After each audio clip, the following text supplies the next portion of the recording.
নমস্কাৰ স্বাগতম জনাইছোঁ মোৰ অন্য এটা ভিডিঅ'ৰ মাজলৈ। এইয়া দেখিছোঁ ন ৰিলছ বনাই মানে আজৰি ৰিল বনাবলৈ আহিছিলে। তাই মোক কৈছে বোলে পি বোলে মই মানে তাই একাউণ্টটো চলাই থাকোঁ। মই খুলি দিছিলোঁ বাৰু, তাইক কৈছোঁ ৰিলছ দুটামান বনাই দিম বোলো। তাই এতিয়া ক্লাছ 6 দেই।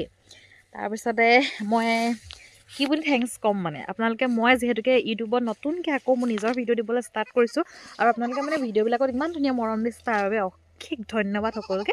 এতিয়া মানে মই ইমান ধুনীয়া এটা পৰিৱেশৰ মাজত আছোঁ নহয়, দেখিছা নাই? চাৰিওফালে বাগান আৰু এইফালে মানে সাঁচি গছ আছে, দেখিছোঁ না এনেকৈ। তাৰপৰা এইখিনি হৈছে খেতি আমাৰ, আৰু আছে খেতি, আৰু এইখিনি গোটেইখিনি বাগান বহুত ধুনীয়া এনেকৈ সৰু সৰু ৰাস্তা আছে। তাতে মানে আগতে মই ভিডিঅ' বনাওঁ, এতিয়া মানে এই ভিডিঅ' বনাই দিব লাগে। মই বাৰু ভিডিঅ' নাই বনোৱা।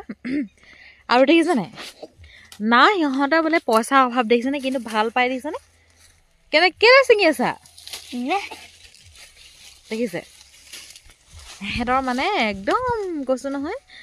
আৰু শেষত বহুত বহুত বেছি ধন্যবাদ সকলোকে, থেংক ইউ। আৰু মোৰ ভিডিঅ'সমূহ যদি ভাল লাগে নকওঁ বাৰু জোৰ জবৰদস্তি যে এনেকৈ মোক ছাপোৰ্ট কৰিবলৈ, যদি ভাল লাগে ছাপোৰ্ট কৰিব, থেংক ইউ।